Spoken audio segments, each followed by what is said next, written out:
Report. This is Jason J. Lewis, the voice of Superman on Justice League Action. This is Mark Waid, writer of Superman Birthright. And you're listening to The Krypton Report. And you're listening to Krypton Report.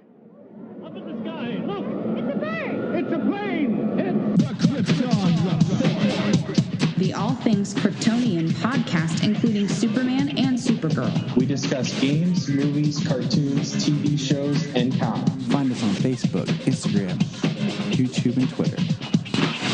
It's a bird! It's a plane! It's Supergirl! Welcome to the Krypton Report. And I guess, James, we're done with the Arrowverse for now? It seems that way. Everything's shut down. Everything's shut down. Sorry, I'm stuffing my face. Surprise! Survive! But yeah, everything's shut down. So now we know that there's some stuff filmed, and I saw a report with Nicole, who plays Dreamer, that they were filming the final episode when the shutdown happened. So I heard that on a lot of the shows. So I'm like, okay, so maybe when production does pick back up, we'll be able to, it's not as bad as we thought. And we'll see what happens. If they're that far done, they can maybe just, air what they have. And the second to the last episode, just put to be continued. And then the first episode of next season is technically what would have been the cliffhanger for this season or something, Right. So it's not a complete loss is what I'm trying to say. Like there is a way to work it.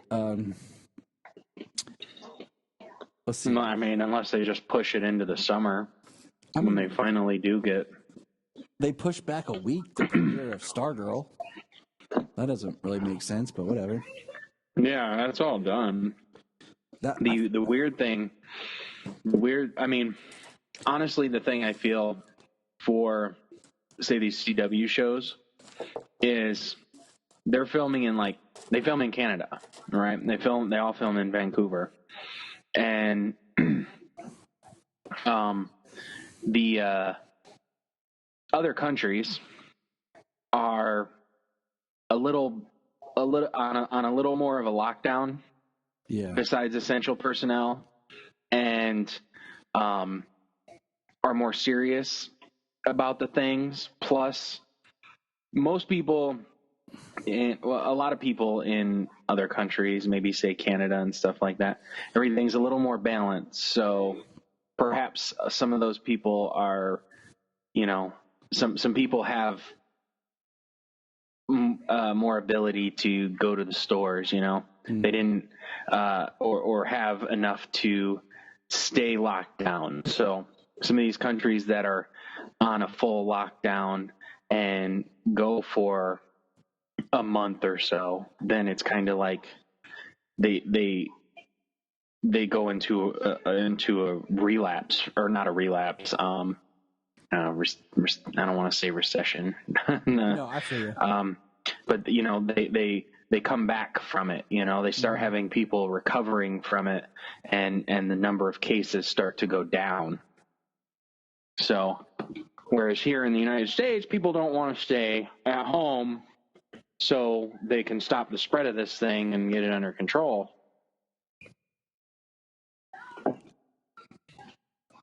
Yep. So they may be able to get back to work sooner in Canada than people here. Maybe, but we will see, we will see. But until then, we're just going to have to make do with what we have. And I mean, that's, that is what it is. Okay. Like, there are bigger, more important things going on than making sure I can see my episode of The Flash. Right. I think we have some serious issues going on. So. Yeah. I mean, with everybody being stuck inside and stuff, like all of these movies and TV shows and things like that, they're really important to help people pass the time and stuff like that, but not at the expense of them getting made and other people's health when it comes to making them. Exactly.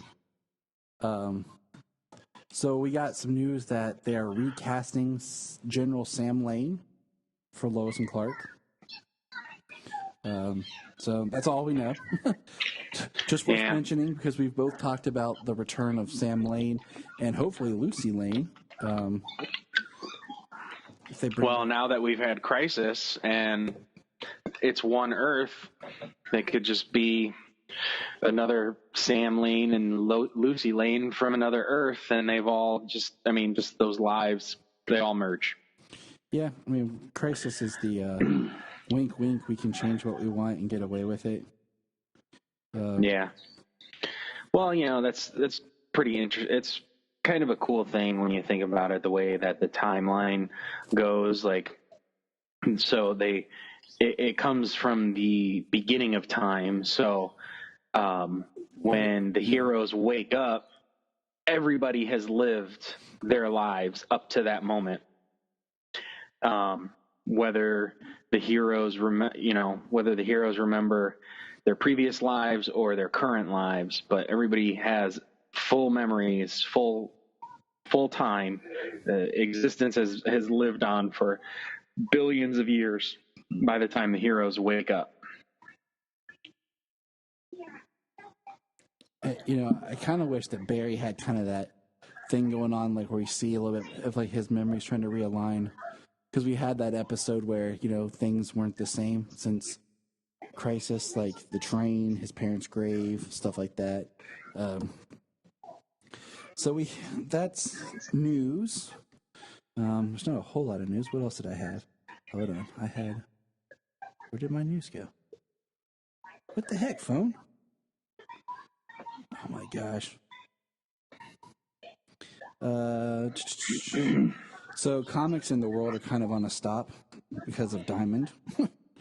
not going to distribute comics. I mean, here in Ohio, all of our comic book stores are closed because they're listed as non-essential businesses. But Diamond's not. They're closing down production. I know that Diamond's the distributor, but how exactly does Diamond work is what I want to know, because I get the sense that these comic book companies might figure something out and make Diamond obsolete. Yeah, it was something about going through multiple avenues or something when it comes to like distribution, and I don't know if that's I don't know distribution with comic book stores, or are they gonna? Because I remember years ago when I was a kid, you could subscribe to comic books and they would be delivered.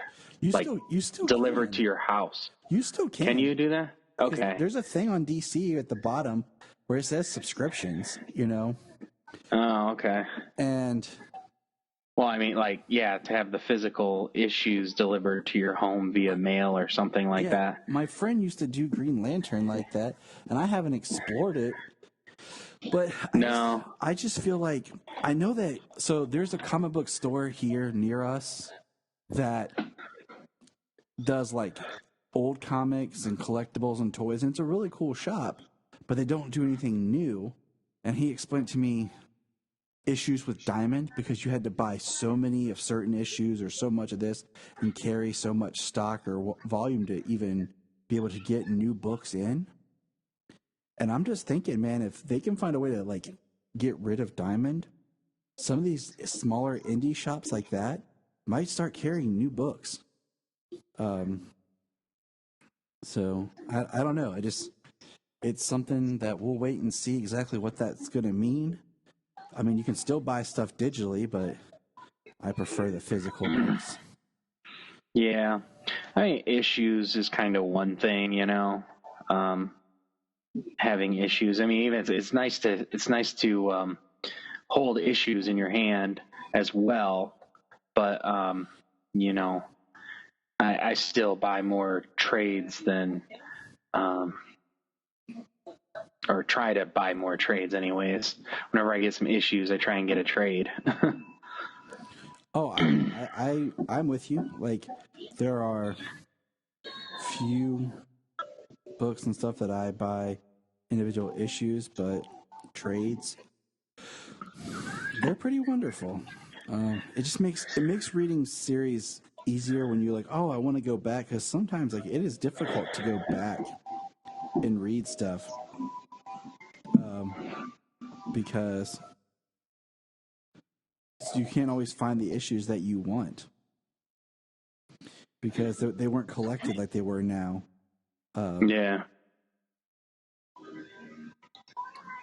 So, but let's see. Anything else going on? Oh, as of today of this recording, there was the live Q&A commentary with Zack Snyder. Which was awesome. He posted the link, so I'm going to actually watch it later. And I picked up. I had forgot what time it started. I didn't set a reminder or anything, but I saw that it was going. And when I started it, I picked up just at the training montage of Batman getting prepped for his fight. Oh, okay. So yeah, so you missed some too. But I watched it through the end, all the way until the friggin' cutout.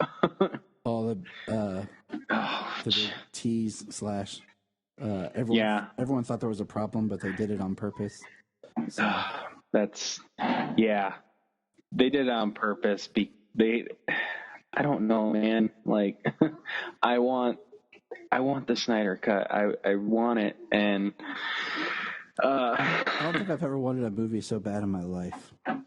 I know, and I wanted Man of Steel so bad, and Batman vs Superman so bad, and Justice League until that actually happened. I want the Snyder cut so bad. I don't know. You know, it's like the hype is it real, or is he just teasing? Like, I wouldn't think that he would be teasing as much as he does if it wasn't coming down the pipe sometime. Yeah. I mean, just as big as the movement is, you know, I mean, the movement is worldwide. There's hundreds and hundreds of thousands of people, if not millions of people, who are supporting this movement, not just, you know, so not just the general public who would see it after it comes out, but just the hundreds of thousands, like I said, or millions of people, hundreds of millions of people who are following the movement. And then there are these companies, you know, I mean, Wendy's just joined. Yeah, Wendy's, Subway. There's another company. All of these companies are joining in hashtag release the Snyder Cut. I mean, this thing is pretty freaking massive.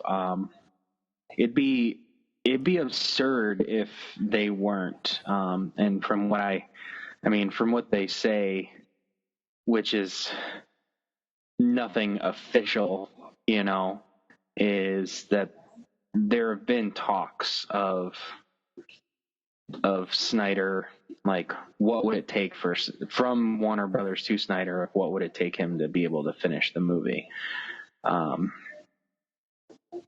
So I just hope that's true. But man, like, I don't think they would tease as much. They wouldn't keep doing like this, hyping up BVS. It's not just 4 years later. Like, nobody does that. Just 4 years later, let's do this live commentary. What's interesting is if you watch, like, one thing I've always loved about every Snyder film was the way he did his commentaries. And when I bought BVS, like, I was mad because it was the first film of his that didn't have a director's commentary.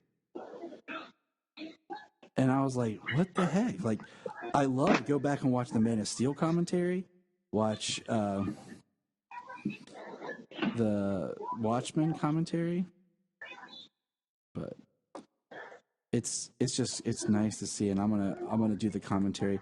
I want to watch it with the commentary, but I might just listen to it. I've seen the movie enough that I don't have to, like, have it playing as I enjoy it. Right. That's what I started doing. I started here, I started it and I heard him talking and stuff, and I was just watching him doing his thing. And then I was finally done with what I was doing. So I hopped down and got on my Prime and went to my extended cut so I could just fast forward right to where he was and picked up right there. I literally started watching, I started watching right at the fight is when I started watching. Gotcha. So, I started watching right at the fight between Batman and Superman. So, and I watched it from there on. So it's something fun. I kind of always thought that there wasn't a director's commentary for maybe a couple of reasons. For the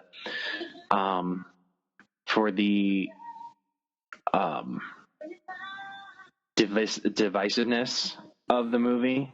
Yeah. For the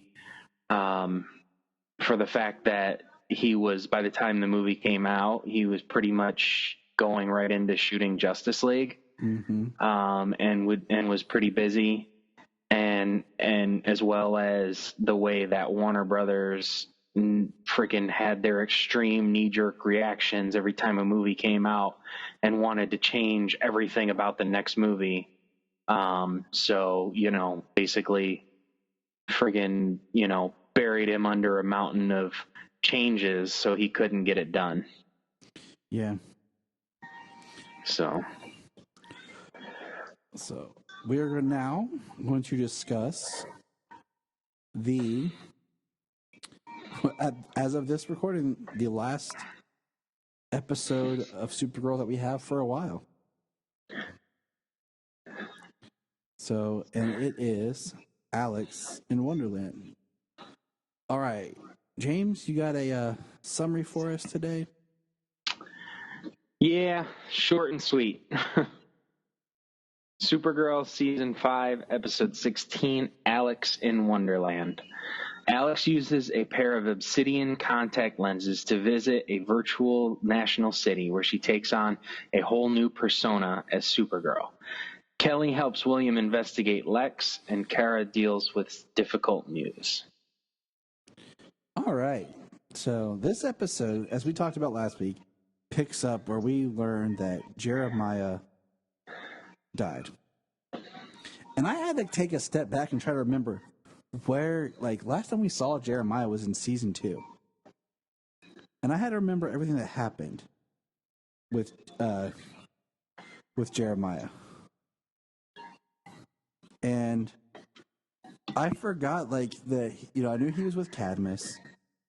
And I forgot that he kind of was the cyborg that Cadmus had control of, and that he ended up leaving more on a down note with Alex and them. So I was like, oh, okay. Because, the way that Alex reacts about, she's like, the father that I loved and had's been dead for years, so it's not a big deal.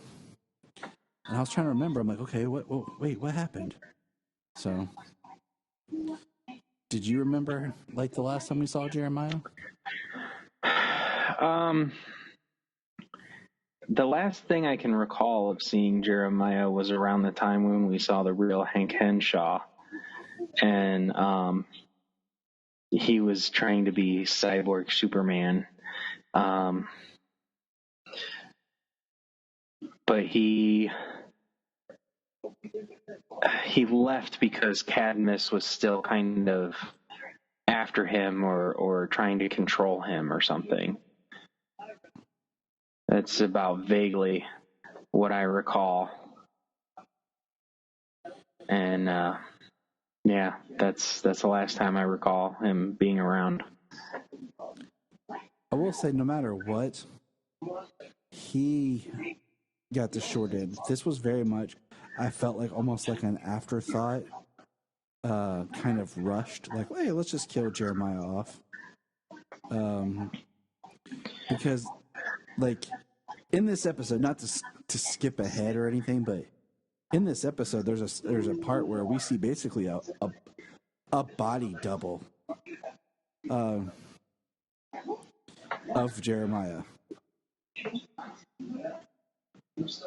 and it was just weird to me, like they couldn't have, for this episode that's supposed to be like emotional of saying goodbye to their father and this character, like they couldn't even get the actor back, knowing that it's not like he passed, you know what I'm saying, to where they're trying to work around like a rough situation. So it's just one of those, I thought it was very much like a disservice to the character of Jeremiah.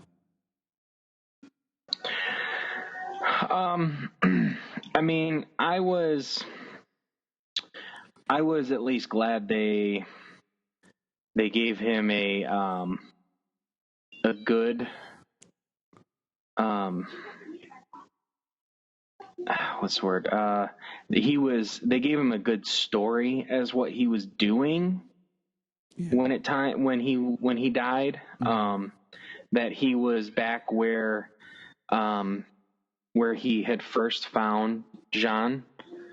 I forget, South America or something.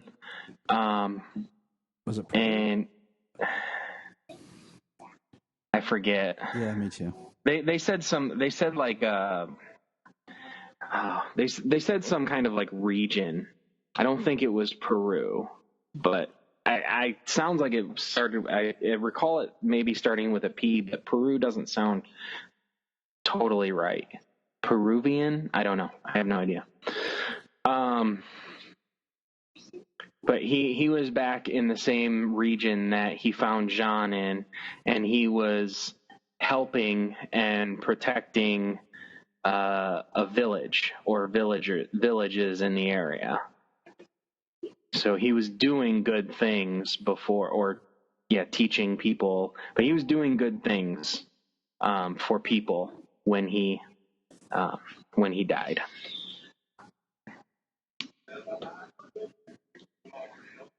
So, I mean, I agree.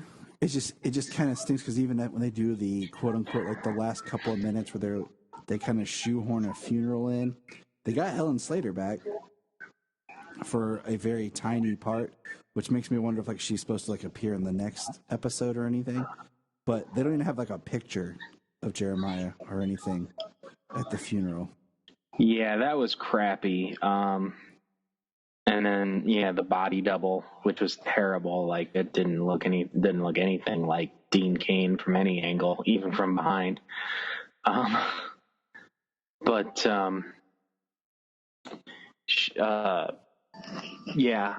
was actually surprised when Helen Slater popped up in this episode. I almost thought they weren't getting anybody back. Not having even a picture. Like they could have easily had a picture of Dean Cain as Jeremiah posted up for like memorial purposes, for memorial's sake. But they didn't do that. So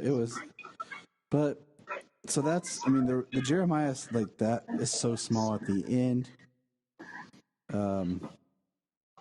Kara is, I mean, she's really absent. What do you call it? The majority of this film. This episode. And it was just kind of shocking because like she doesn't even appear in the VR world. But let's get into the meat of the episode, which is really Alex's journey. So basically, like you said, Alex decides she's going into VR. She puts on the lenses. Oh, excuse me. She goes in, and she picks Supergirl, which is interesting. And we saw last week, it kind of teased, like we saw Supergirl as like a preloaded kind of identity to pick in VR. And I kind of would have liked something maybe if they would have shown us why she chose the colors that she chose. Like why her suit was that color. You know, like what was the significance of the black and blue? I mean, I like the suit. I like that she's wearing like a black wig to give it this different look when it starts. It's kind of interesting, you know?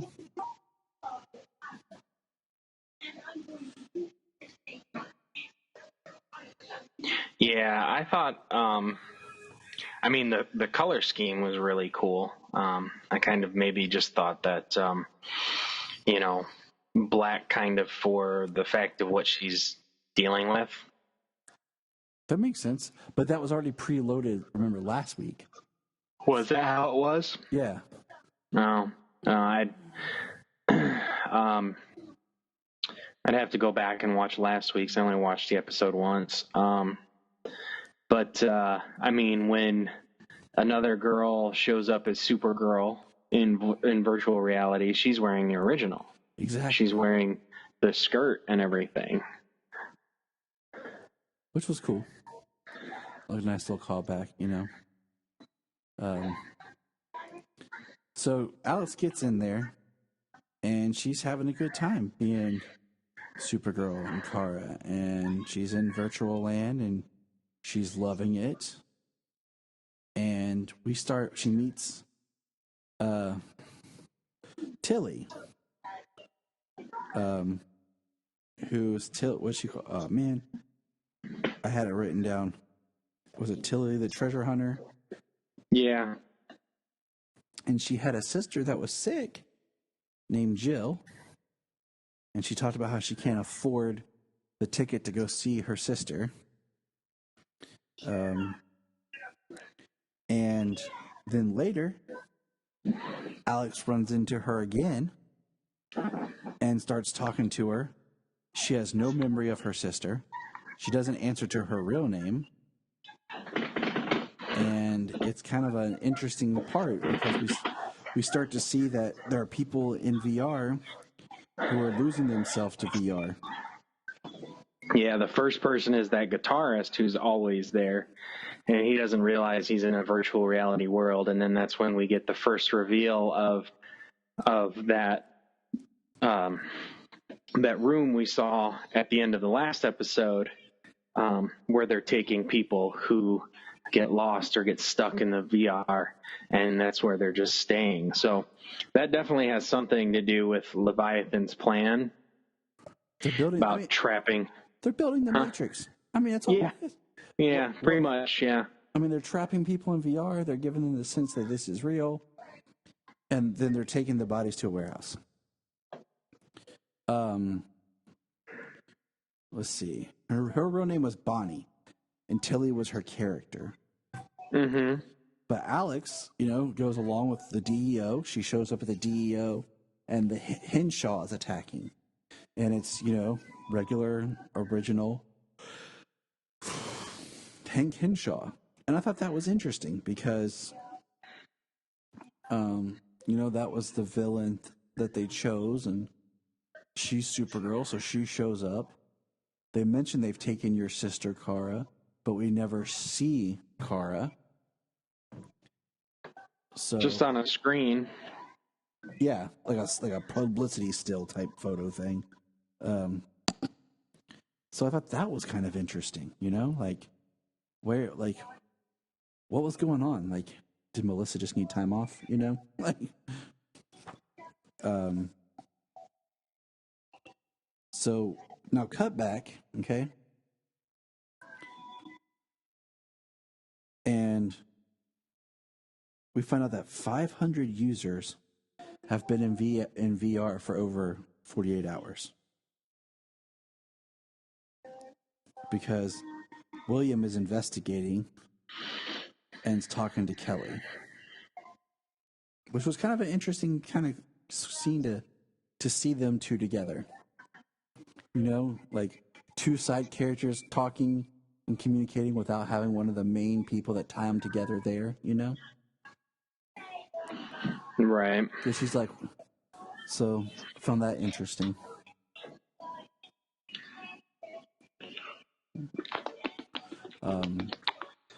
And my favorite appearance in this episode was by Mr. Abe Lincoln.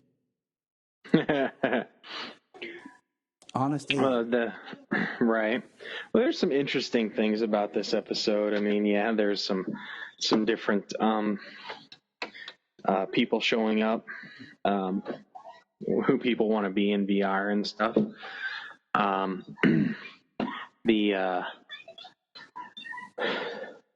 Okay, now I had some things on my mind and then I lost it. Blast, James. I know, right? It's terrible. Yeah, the VR world, the fail-safe issue. That's what I was getting at. The fail-safe issue that came up last week. Kelly is she's investigating that, why she put it in and was told that it had been taken care of or submitted and everything, but it had never been taken care of. And yeah, she brings it to Andrea's attention, and Andrea gets after Alex after she finds out Alex is stuck in VR. She goes and talks to a tech that this has to be taken care of right away, immediately. And the tech we see is Miss Tessmacher. Yes, we do. It's nice to see Eve Tessmacher. So from pre-crisis to now, is she not hope? Is she not the embodiment of hope working there? Or is she Miss Tessmacher again? See, that's a good one. See, okay, so with that thought, pause with that, because I was thinking about this. The multiverse was kind of reignited and started by the Paragons. So, like, part of the pieces would be things that they know or they play into. So when they restarted things, you would think that, more things would be different. Like, example, Miss Tessmacher would be back and not Hope. Because it really feels like a lot of the stuff with, like, Lena and the Luthers, nothing's changed. There's not been, there was things with Andrea that changed, but there wasn't anything, it seems like with Lena that changed. Lex was a Paragon. So Correct. he could make the Lex family however he wanted, however he remembered or wanted, as well as Miss Tessmacher. She worked for him, but she wasn't Hope when he was around. He was dead or with the Monitor at the time. So the only memory that he would have of her would be as Miss Tessmacher. So bringing her being recreated from his memory, as it were, she would be Miss Tessmacher, because she was only Hope from Lena. Exactly. So I hope she proves to be back to being Miss Tessmacher, because it'd be just nice to have her. Yeah, she was good as it was, for what they were doing. Having Hope in there, the computer, the AI, and then putting her inside of Miss Tessmacher's body, that was pretty interesting. It was kind of funny, the robotic voice and everything. Some other stuff they did, some other people, when they talked about it, they made some nice little jokes and talking like a computer. So there was some funny stuff that came from it. And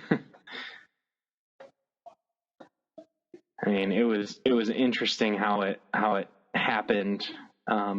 And she took the fall, but then, yeah, when it comes to now, it's like that never happened. Quite possibly.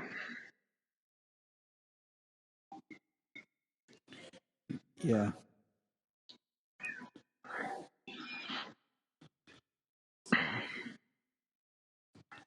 All right.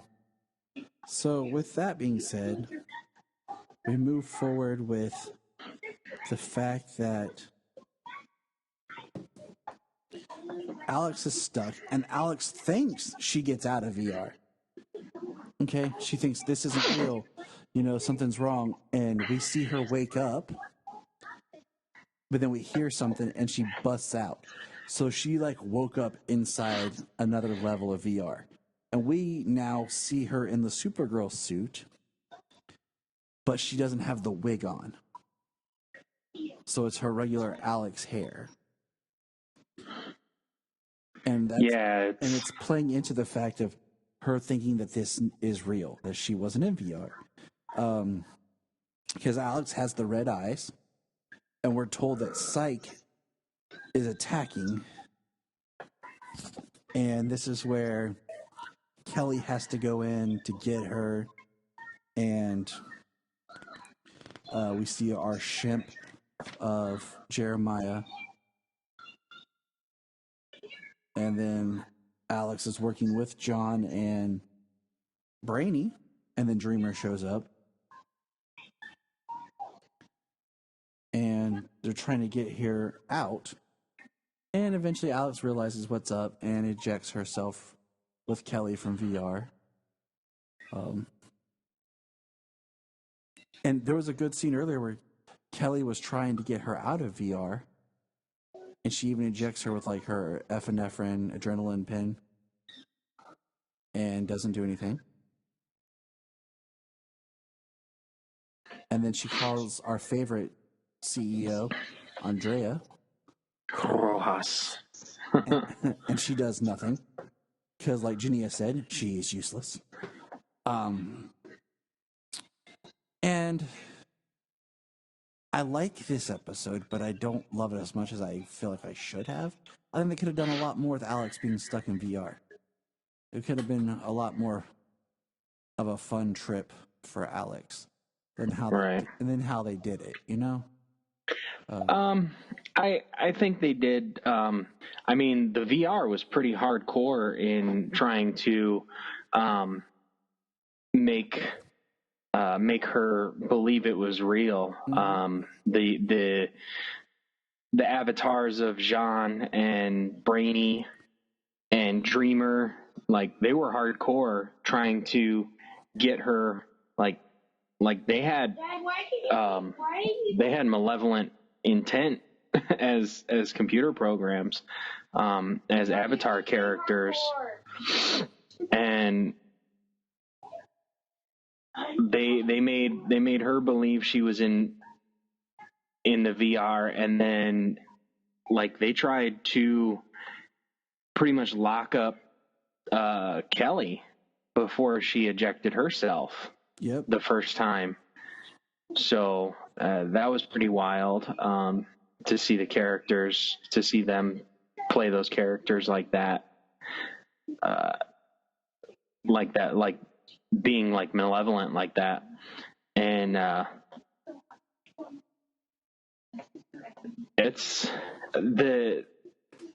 they had to, in the episode, it was about Alex dealing with what she was dealing with the death of Jeremiah. So Alex had her issues that she was dealing with, and then they also furthered the plot of Leviathan and Obsidian and people getting trapped in the VR. So it's kind of, I think it was well done with everything that they used, that they had to put in there. Could they have, if it was just an Alex stuck in VR episode at a different time, it probably could have been, they could have added a lot more things to make it more interesting in that virtual reality. But definitely having to make sure that she resolved her issues and then further the Leviathan Obsidian plot was necessary. Yeah. I think it was well balanced in that respect. Alex dealing with her stuff, and then the overall Leviathan plot.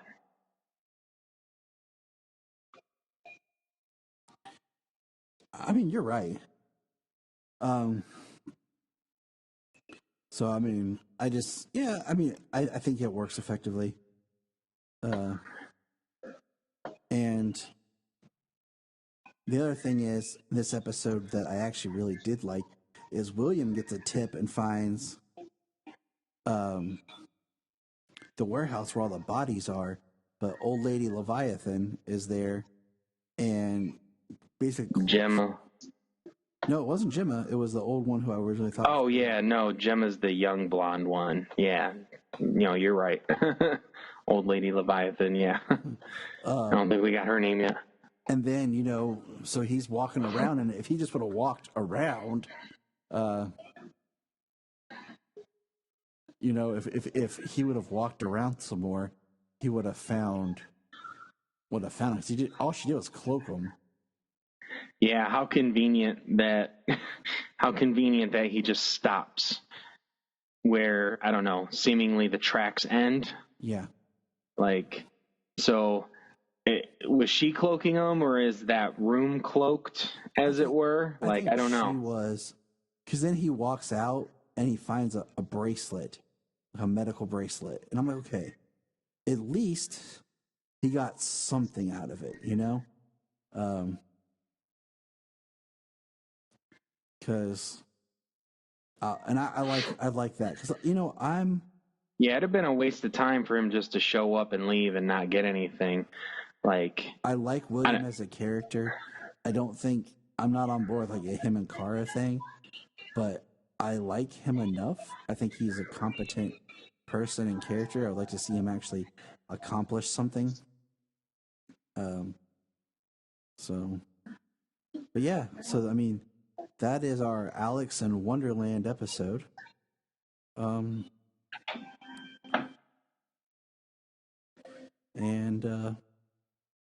Yeah, I liked it. And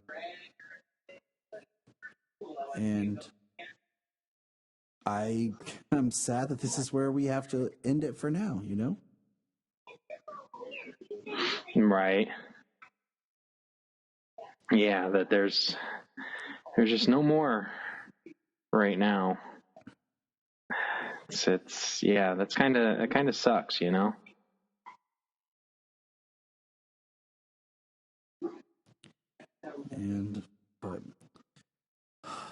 yeah, I'm just sad. Yeah, I mean, we have to see how the world